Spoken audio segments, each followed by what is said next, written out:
What's happening, everyone? Steve here, Cars with Steve, and today we're doing another head-to-head comparison. This time taking a look at the 2021 Ford Escape SEL and comparing that with the 2021 Ford Bronco Sport Outer Banks.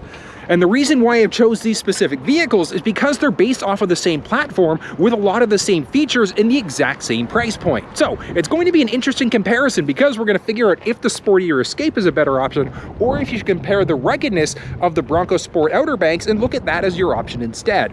I want to thank you guys as always for helping us support the channel, so I'm going to be doing a little bit of a giveaway.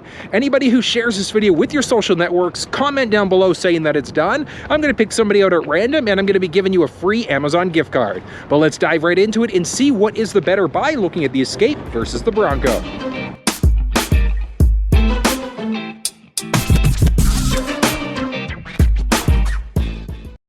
Now, starting off, taking a look under the hood. So the Ford Escape SEL has two available engine choices. Either the 1.5 liter turbo that we're looking at here, or it's got a 2 liter turbo instead. But we're looking at the 1.5 liter in the Escape as well as the 1.5 liter in the Bronco Outer Banks, because the Outer Banks, this is the only engine choice that we've got. So it's just that 1.5 liter 3-cylinder turbo. From a power perspective, both engines have the same output. It's going to give you 181 horsepower and 190 pound-foot of torque. But looking at these things, they do kind of look, they're the same engine, but there are some things that are slightly different. So in the Bronco Sport, we do have that engine cover, which we do not have inside of the Escape.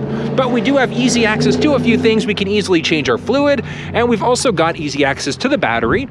Looking underneath the hood of the Bronco, same thing. We do have the ability to easily fill up our windshield wiper fluid, and same thing, easy access to the battery. So little bit of similarities underneath the hood from this, but that's really where it stops. So under the hood power is great, but looking at the styling difference between these things. So the Bronco Sport is more of a rugged off-road style vehicle. It's got that boxier look that we saw in the older Escapes. And then when we compare that to the Escape, so the Escape got a redesign in 2020, and don't get me wrong, it looks really, really sharp. Now, technology-wise, there are a lot of similarities between both vehicles. We've got the backup camera, we've got the reverse sensing system, and that's going to be the same for the Bronco as well. So you can see that's a reverse sensing system with that backup camera. Technology-wise, over and above that, we do have the blind spot system. Lets us know if anybody's entered the blind spot on either side of the vehicle. And both vehicles also do have a lane keeping system. So there is a lot of similar technology between these things. Now, looking over on top. So as you can see there, the Escape, we do have the option for crossbars. The same thing with the Bronco Sport. But there are some really, really cool accessories for the Bronco that you just can't get in the Escape. Things like an awning or a tent where you can literally camp on top of this thing, which you cannot do inside of the Escape. So it really is going to come down to what are you going to be doing with this vehicle. Now, taking a peek at the key fob of the Escape to start. So we've got our unlock button, lock button, remote start, our trunk release, as well as our horn or a panic alarm, and there is an emergency access key. So we do have a power liftgate inside of the Escape, as you can see there, with a nice amount of space. So looking there, and I'm just going to pause for a second, let those cargo dimensions come up on screen for you. So plenty of space there. Now, when we compare that to the Bronco Sport, now a couple things to point out. Inside of the Bronco Sport, we can not only just open the glass, which is great, we can open the whole thing, which is incredible. So the Escape does not have the capabilities to do that, but one thing that's going to be different is the actual door itself. So I'm just unlocking the vehicle here. Let's take a peek. So we've got our unlock button, lock button, remote start, our trunk release, as well as our horn or a panic alarm button.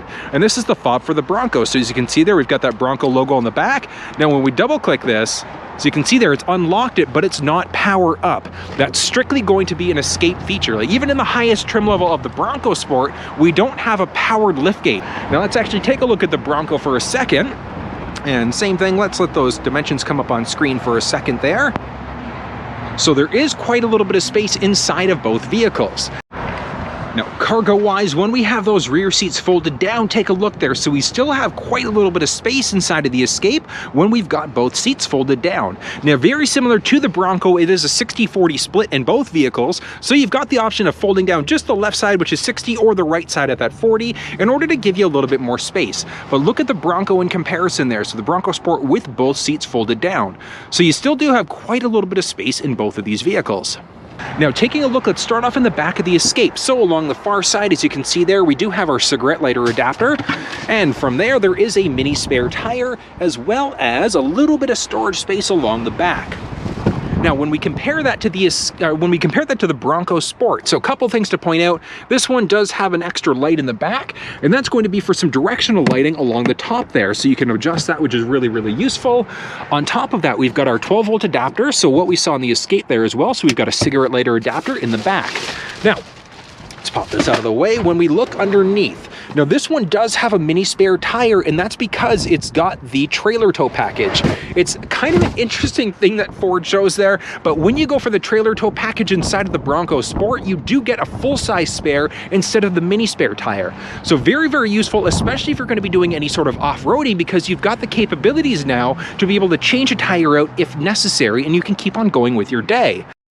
When it comes down to filling up in gas in both vehicles, it also is very straightforward. So push button in order to get to a capless system there.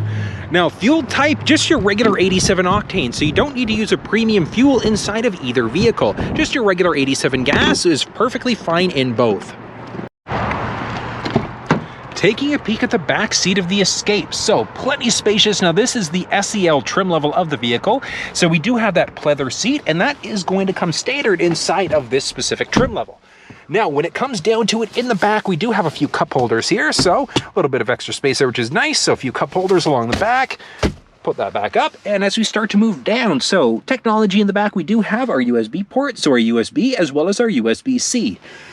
From a spacing perspective, now, I'm 6 feet tall, I've got the driver's seat set up for somebody who's 6 feet tall, and as you can see there, I still do have plenty of knee space, and I have got plenty of foot space. Now, one thing that's unique inside of the Escape is that you've also got the ability to slide these seats forward. So taking a look there, we can set these things up so that we can slide them back or forward there, which gives us not only a little bit more space for people that are a little bit taller in that back row, but we can also slide the seat forward if we need a little bit of extra space for the trunk. So really, really nice. As we start to move down there, as you can see, we don't have any sort of pockets along the driver's side. There is a small pocket along the passenger side in this thing. So really, really different look, especially when we compare that to the Bronco Sport. So hopping in back of this thing, as you can see now, this is the Bronco Sport Outer Banks, and it does have the Outer Banks package, which is why we've got this kind of split leather look. So we've got a leather trim accessory there. So the whole seat's not leather like what we just fit, or leather, I should say, like what we just saw inside of the Escape. But a couple things to note that are going to be a little bit different. Now, we do still have our cup holders there, so very similar to what we just saw in the Escape. And then as we start to move down, as you can see, we've got a little bit of extra. So we do have our traditional wall outlet. So if we need to plug something in, we've got a 150 watt plug in the back there. So that's something that we didn't see inside of the Escape. We also have zippered pockets along both sides. Now, from a spacing perspective, I've got the driver and passenger seat set up for somebody 6 feet tall, and I still do have plenty of knee space in the back here. But one thing to point out is that unlike the Escape, these seats are not adjustable, so they're locked into place. You can't move them whatsoever. So definitely something to take into account. If you've got four bigger adults or bigger kids, whatever the case may be, they may not all be able to fit inside the Bronco Sport if you've got tall driver and passenger in that front row. But outside of that, we've got plenty of space up overhead. Not so much in the Escape, but absolutely inside of the Bronco Sport. Like, I've got 3, maybe 4 inches of headspace there, and then still a couple inches of knee room. So definitely something to take into account, but it is a really, really nice look, and it's really open. Now, one thing to point out is that both vehicles also do have that sunroof. So it's a twin panel sunroof inside of the Escape, but inside of the Bronco, it's just this small sunroof. So as you can see there, it's not quite as big. It's not a twin panel, but it still does give us a little bit of space. Now, looking inside of both vehicles, the Escape or the Bronco Sport, it is an add-on package. You have to get the Bronco Sport Outer Banks package or the Badlands package to get this thing, whereas in the Escape, it's available as an accessory. So let's just take a look there at that. Oh, of course, it's not open. I'll have to come back to that one in just a second. But spacing-wise, we are fairly close spacing in the back of these vehicles. Now, as we hop in, so taking a look on the outside of the Escape, as you can see, we've got easy way to access the vehicle there. So if we don't have our key fob, along the driver's door. So really, really nice look to it. So the 2020, 2021 Escape, the 21 Escape, I should say, did not get an upgrade from the 2020 because the 2020 got its redesign. But looking along the side, as you can see there, we've got a nice metallic finish there. And we've also got our unlock and our lock buttons. From there, we've got the ability to kill off power to the windows, adjust our side view mirrors, and then also adjust our windows. Taking a look at the driver's seat now. So we do have the ability to power adjust our driver's seat. So we've got lumbar support there as well. Looking up at the steering wheel. So we do have a telescopic steering wheel, so we can move it in and out, up and down, etc. Along the side, as you can see there, we do have our trunk release, as well as our ability to select what's going on with our running lamps. From there, we've also got the ability to either make our screens darker or brighter. Now, hopping inside of the Escape. So starting off here, let's actually look at this center stack first. So we are push button start inside of this. So give it a little push in order to turn it on. Now, this is Sync 3, so the Escape and the Bronco Sport do not have the new Sync 4 system as of yet. Hopefully that's something that we'll see next year. But we do have support for Android Auto and Apple CarPlay inside of both vehicles. So nice look there. Now, this one does have the Ford Copilot 360 Plus package, which means that we do have that factory navigation as well. So that's one of the nice things, is that you do have the ability to run off of factory navigation, or you can run off of your cell phone instead, because we've got Android Auto and Apple CarPlay. Wired Android Auto and Apple CarPlay. You can run off of Waze, Google Maps, Apple Maps, whatever the case may be, directly through this middle screen. There's a lot of other things from a safety perspective. So this thing does have, well, both vehicles, I should say, they've got pre-collision assist. So if the vehicle senses a potential collision, it'll automatically brake for you. And a lot of other similar features. Like we've got the ability to adjust our volume easily. We can tune, we can kill off power to that screen if we want to, just to kind of give it more of a calming look. As we start to move down, we've got dual zone climate control. We've got the ability to easily adjust the cabin temperature. We've got heated seats, and in the Escape SEL, we've also got a heated steering wheel. Now, as we start to move down from there, we've also got a cigarette lighter adapter, as well as our USB and our USB-C. There are a few cup holders, as well as our selector switch to be able to change between park, reverse, neutral, drive, and then our low gear. From there, we've also got our parking brake, our auto hold setting, as well as the ability to switch between some active drive modes. So our normal, sport, eco, slippery, deep snow and sand, as well as back to our normal mode. From there, we've also got the auto start stop button. So the one that potentially will kill power to the engine if we're stopped for an extended period of time, we can easily toggle that one on or off. And we've also got a little storage space. So we've got a ton of space, ton of options, and a little bit of flexibility inside of this vehicle. Now, taking a look, because of the added package that this one has, it's got the adaptive cruise control system. If you didn't have that added package, it would just be your normal cruise control. But really, really nice. Adaptive cruise control is essentially just a set it and forget it cruise control. We can easily adjust our volume, mute. Off to the right-hand side, we've got some basic menu buttons there, as well as our voice command prompt. So voice command prompt is going to let us change radio stations. We can navigate, things like that directly by pressing this button. And then we can easily answer or hang up on a phone call, and then we can also switch between any active songs. There is a lane keeping and lane centering system inside of the vehicle, so we can just kind of see that one come on. The system itself activates around 60 kilometers an hour, and that's one that's actually going to potentially, depending on how you have it set up in this little Sync 3 screen, it's going to do one of three things. So it's either going to shake the steering wheel, almost as if you're running over rumble pavement. So if the vehicle senses that you're crossing over into a lane without signaling, it can shake the steering wheel. It can also recenter you and pull you back into your lane, or it can do a combination of both. So really, really great from a safety perspective. Up overhead, as you can see there, we do have our visor with lights, and we can easily pull that off and adjust it out from there, so extend it out if we need to, and then locking it back into place. Up overhead, what we traditionally see inside of Ford vehicles, we do have our sunglasses holder, as well as our controls for our sunroof. So if you didn't get a sunroof, you're not going to see these, but looking up overhead, beautiful, beautiful look there. So that's one of the big differences between the Escape versus the Bronco Sport, is that we've got a twin panel sunroof inside of this thing. So it really does open up the entire vehicle. But, I mean, really a matter of preference. I know a lot of people that get sunroofs, they don't necessarily open them. So take that one with a grain of salt. Now, up overhead from there, we've also got the ability to open and close that sunroof. And we've also got the ability to figure out what's going on with our cabin lights. So we can either have them on all the time, we can have them on none of the time, or we can have it on when the doors are open. So pop the door open there, and as you can see, so that's opened up from there. So that's going to be the basics of the Escape. Let's hop into the Bronco Sport. Oh, one nice thing. Look at this. So this is the belt minder. It is a nice safety feature. Essentially, it makes sure that you check what's going on in the back seat, just so you don't forget a kid, a baby infant that might be in the back. Now looking at the Bronco Sport, so this is brand new for 2021, and as I mentioned, it is based off of the same platform as the Escape, which is why we have some similarities. Now one thing to note, this is actually very similar to what we see in the Escape. It just looks different, and the reason why is because it's painted aluminum on the Escape, where it's black inside of the Bronco Sport. So really nice look to it there. But again, what we just finished seeing in the Escape, our lock and our unlock buttons. We've got the ability to adjust whether or not, well, we can kill off power to our rear windows, adjust our side view mirrors, and then control our windows. Looking along the driver's seat, very similar to what we just saw in the Escape. We can move our seat forwards, backwards, up and down. We can adjust that backrest, and then we've also got power lumbar support. So really nice. Very similar to the Escape, we also do have our telescopic steering wheel.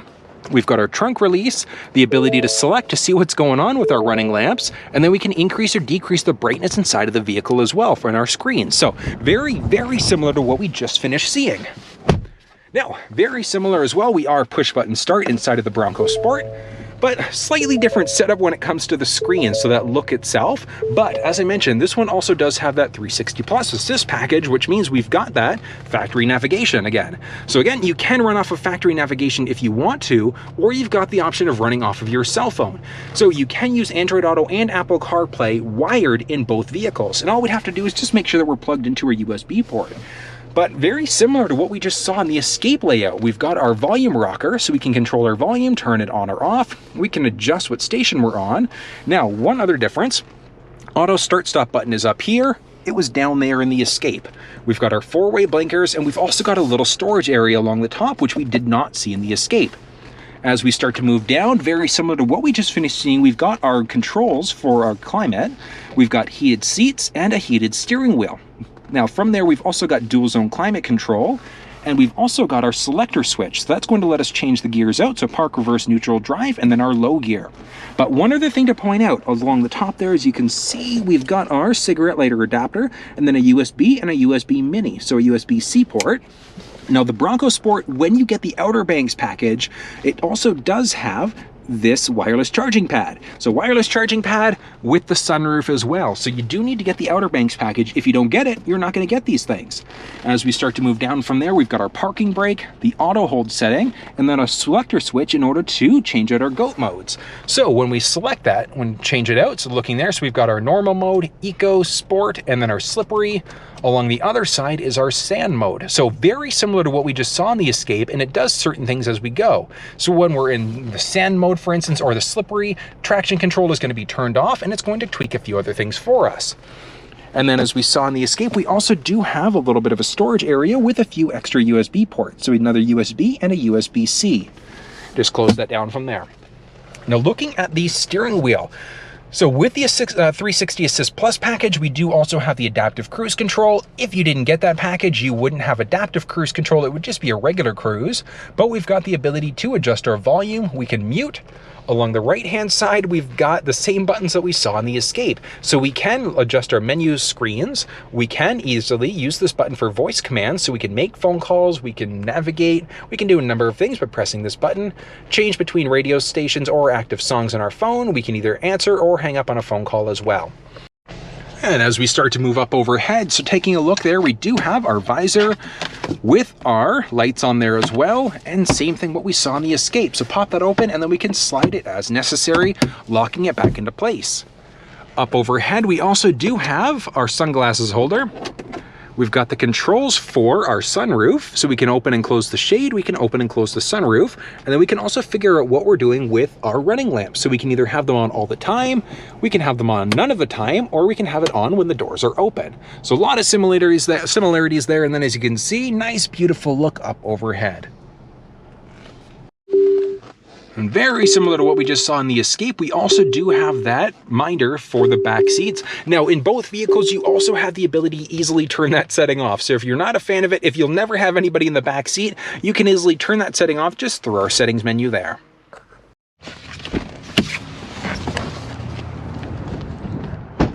Well, folks, that was a look at the 2021 Ford Bronco Sport and comparing that with the 2021 Ford Escape. Which one do you think you would go with?